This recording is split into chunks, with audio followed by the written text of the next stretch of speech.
asked my mother for a book of Bible studies by the time I was 5 for Christmas. That was the only thing I asked for. She was pretty horrified, but she bought this gray book called Bible Stories for Children. They had all these great pictures. And when I was 7, I went to a church with a neighbor who had figured out I was kind of this spiritual seeker. And it was a Baptist church. I saw a girl baptized. Until I was about 20, I thought she was an angel when she came up from the water.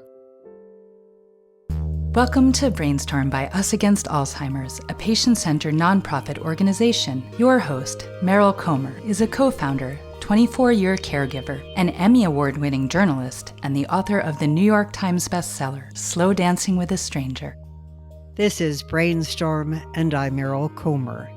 Joining us today is Rebecca Chopp, whose storied academic career was cut short when diagnosed with early-onset Alzheimer's while leading the University of Denver as its first female chancellor. Her memoir, Still Me, Accepting Alzheimer's Without Losing Yourself, is very popular, and she's an outspoken advocate. She serves on the board of Us Against Alzheimer's and its Women's Leadership Council, as well as Voices of Alzheimer's. Rebecca, thank you so much for joining us. First of all, how are you doing? And how many years are you into a diagnosis that unfortunately upends the life plan of millions of individuals and their families? Thank you so much for asking, and thank you for having me on Brainstorm.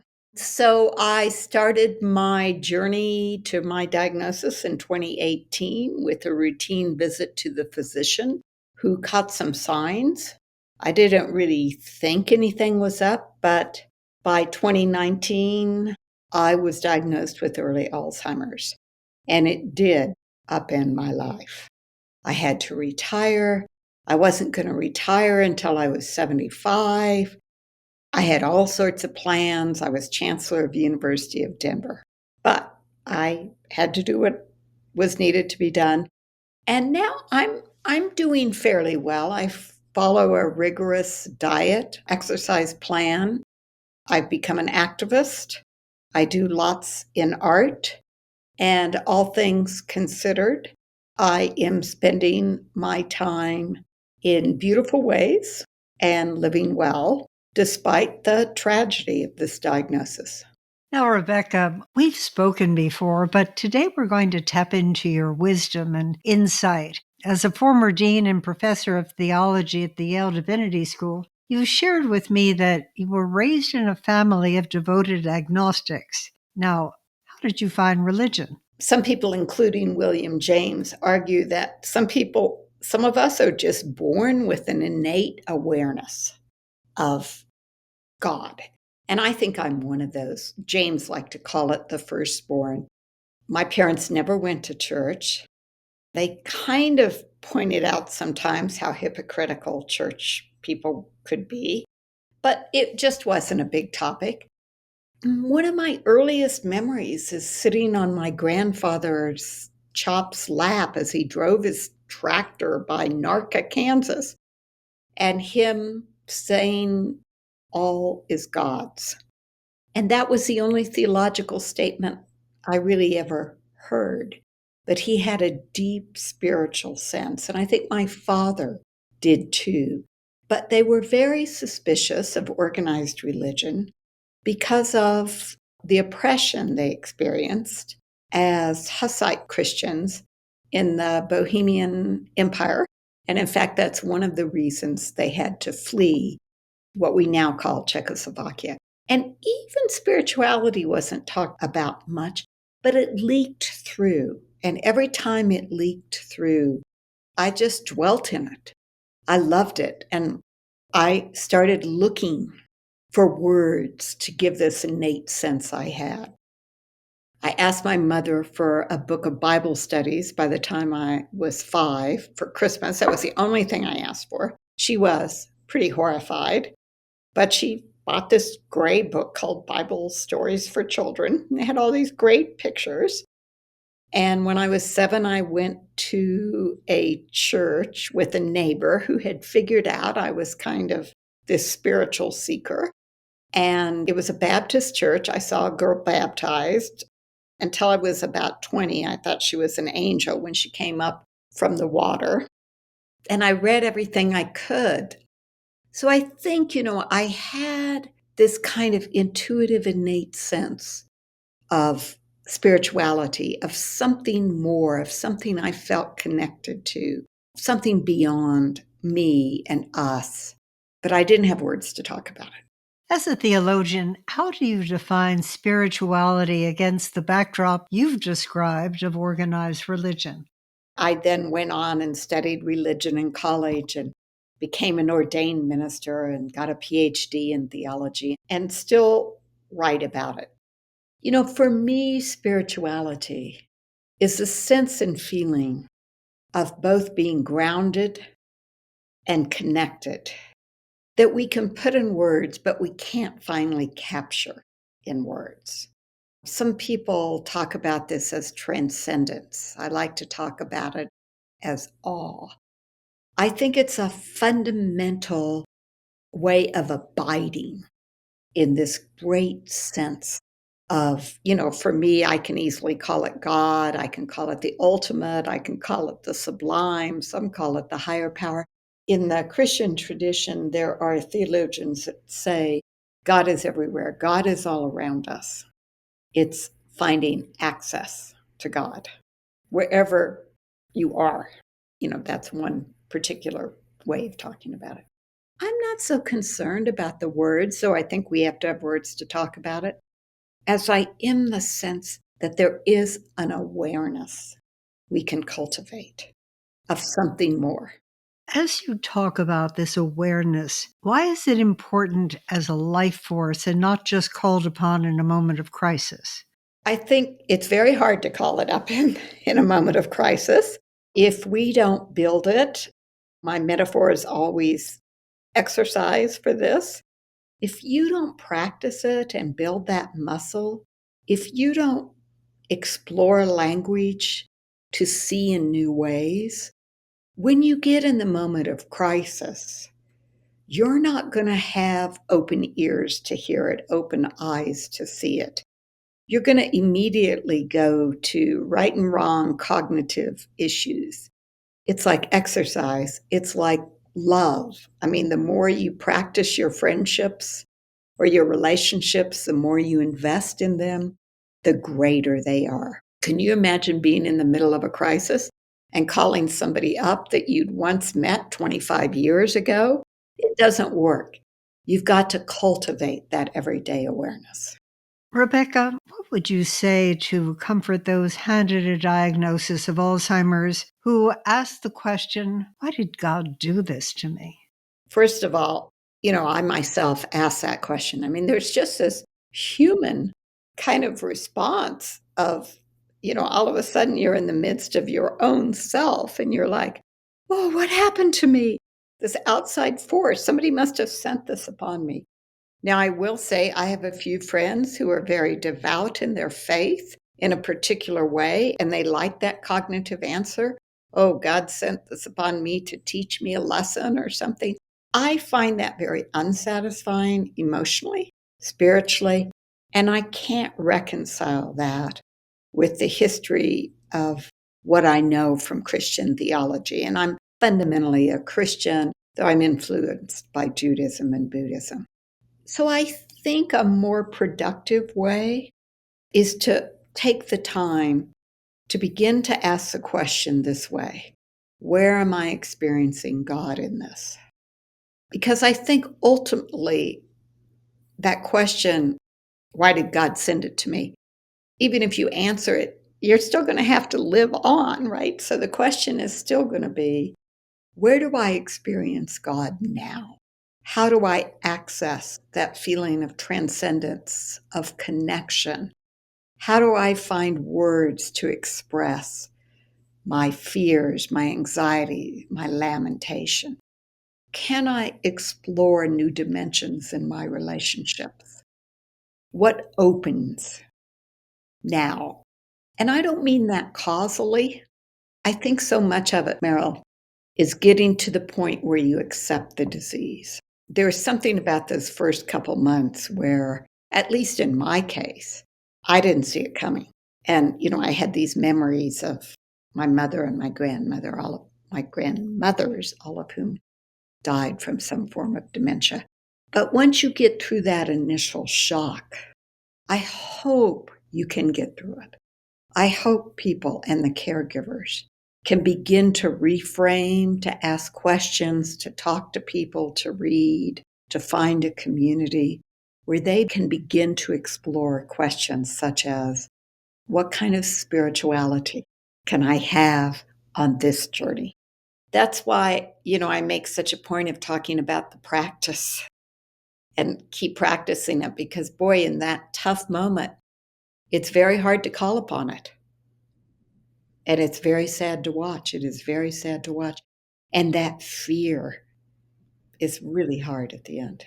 Rebecca, in your book, Still Me, you write about your determination to hold on to the core of who you are for as long as possible and find ways each day to live life well so that your remaining time, which none of us have control over, quite frankly, can be as rich and meaningful as possible. Now, is that how spirituality has helped and expanded your journey and vision? Yes, it has. Definitely. I have come over a lifetime of, reading and contemplating and talking to so many people around the globe to believe that we are born into a world for joy and awareness and community and love. And it is an imperfect world, so that's not happening from day one. And we all struggle and we have all the illnesses we have and the despair and the crises. But fundamentally, I believe that our role is to be aware, to accept, to explore. And I don't mean by joy, happiness. I mean that deep, abiding sense of connectedness. Rebecca, many individuals and their families struggle with acceptance of the diagnosis, and often it's accompanied by guilt about how did we miss the symptoms, or should we have gotten help earlier even though we know there's no cure? I find my life so informed by stories of other people. I was reminded of Viktor Frankl, the wonderful Jewish writer who was in the concentration camps. And I still think his book should be required reading for every human being. I mean, here he is under the most horrible circumstances. And, he says basically, what happens to me is out of my control. How I respond to it is what I can do. Far be it from me to ever compare anything like the Alzheimer's to the Holocaust. I mean, I just don't believe in that comparison kind of game. But I think the wisdom is that acceptance is the key to control. The one thing you can control is how you respond. You asked about guilt, and where Western culture loves guilt. I mean, we love guilt. There's all sorts of reasons. We could do a whole podcast on that. But guilt basically is triggered by the feeling that you didn't do enough or that you did something wrong. It's an offense. And now we have a disease there is no control over right now. Maybe controls to slow down the progression of the symptom, but not ultimately. But I think it's so important spiritually to understand that the feelings of guilt are almost always a desire to be in control. And I think the deep feeling for most people I've talked with Alzheimer's, once you really, really look guilt in its face, it's covering another feeling, and that is grief and loss. Let's stay with the issue of grief and loss because Alzheimer's is a long journey as you lose a loved one. So it's a different type of grief. It stretches out because you lose a person bit by bit. Where do you find strength and fortitude? I really like the term you used, fortitude. Care partners, the caretakers, lose their loved ones bit by bit in dramatic ways often. Those with the disease, such as myself, lose ourselves. I mean, the only thing I could think about for months was losing my memories. What was it going to be like to lose the memory of my son or not know his name? I found myself horrified and scared, and I still do this sometimes, that I'll call my current husband the name of my first husband or something like that. Loss has its funny face too, I guess. But I think both for the care partner and the one losing their self, bit by bit, finally, it is fortitude, it is courage. I think we don't talk enough anymore about courage as a fundamental form of spirituality. Courage has many terms. It means heart. It comes from courage, the French. I think it's about living with heart. Tomorrow may not be better, but we live with heart. We take it on. For me, it's the stories. It's the stories of other people that have been able to do this. Some people collect tokens or things to put on their walls. I think I collect stories of fortitude and courage. Rebecca, you know what many of us find as family members or caregivers is other people trying to be helpful and kind, and their conversation shifts to what I call comparative suffering. I don't know how you do it. I couldn't do it. Or your situation is worse than mine. How do you unpack comparative suffering? And should people reframe it? Because quite frankly, it's just not helpful. How can you compare my suffering with another person's suffering? The worst thing to me is to say, oh, let me tell you about my grandmother. Or, oh, my grandfather had Alzheimer's. Here was his experience. And, I'm sure you're not going to be that bad. Or they say things, I would rather have had anything than Alzheimer's.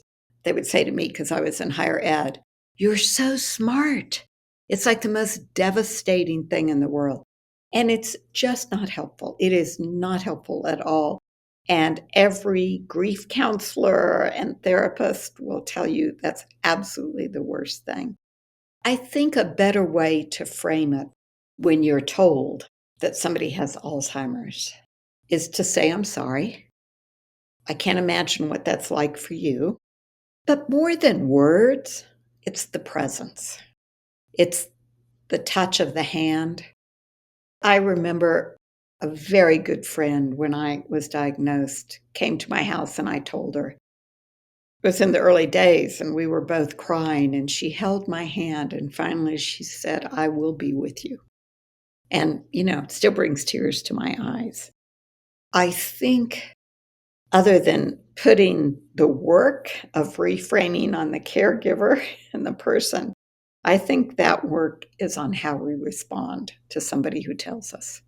There is a devastating moment in the disease when you're forgotten by the loved one that you're caring for. And I'm sure you've even seen it within your own family. Share with us, where do you find comfort? I really always advocate if you get this diagnosis or your loved one gets this diagnosis, get educated. Learn all there is to be learned. Read my book. Read the book you wrote about your caretaking experience. Get enough knowledge that you will understand when that point comes that that's not really your husband or your spouse. That's the brain, decomposing. Knowledge is power, and it's really important to know that. Second, I think it's extremely important for the caretaker to be first and foremost a caretaker of themselves. If you can't take care of yourself, one, you're not going to be present to that person. So it's important to take care of yourself and keep your identity and do what feeds you. And for many people, it's so important to take time to stay well. I think for everybody, it's important to take time away from that caretaking responsibility. I think it's extremely important. You need to access your own spirituality, your own feelings of awe, your own sustenance. You need to carve time for your own lamentation, to get out your own grief. You need to be fed so you can go back and feed. Our guest has been Rebecca Chopp. a theologian and former dean of the Yale Divinity School, who is living with Alzheimer's. In part 2, we talk about the guilt of no longer being able to care for a loved one at home, the needed conversation with family to respect our wishes should we get Alzheimer's, and the power of advocacy while living with the disease. I think one thing, it's really important to have these conversations early on with your loved ones and with your family. Now, of course, some loved ones say, I don't ever want to go into a memory care or nursing home. But again, maybe that's a time to bring in a dementia consultant or a spiritual counselor, or talk to a pastor and try to get a comfort zone for everyone. That's it for this edition. I'm Meryl Comer. Thank you for brainstorming with us. Subscribe to Brainstorm on your favorite podcast platform and join us on the first and third Tuesday of every month